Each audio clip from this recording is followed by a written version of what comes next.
আজকে বানাবো কুলের আচার। তো চলো প্রথমে একটা ভাজা মশলা বানিয়ে নিই। তো এখানে ভাজা মশলাতে আছে শুকনো লঙ্কা, মৌরি, মেথি আর ধনে এইসব ছিল, দিয়ে একটা ভাজা মশলা বানিয়ে রাখলাম। তারপরে কড়াই অল্প তেল দিলাম।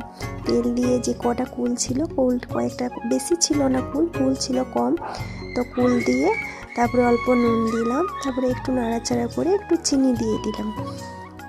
চিনিটা দেওয়ার পরে চিনিটা একটু নাড়িয়ে তারপরে দিয়ে দিলাম জল দিয়ে ভালো করে ফুটিয়ে নেব। কুলটা সেদ্ধও হবে আর আমার চিনিটাও গলে যাবে।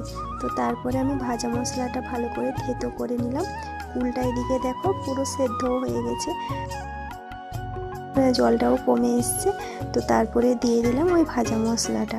তো ভাজা মশলা দেওয়ার পরে যে জলটা অল্প ছিল, ওই জলটাও আর একটু শুকিয়ে নেব। তারপরে জলটা শুকানোর পরে আমি রেখে দিয়েছিলাম ঠান্ডা করতে।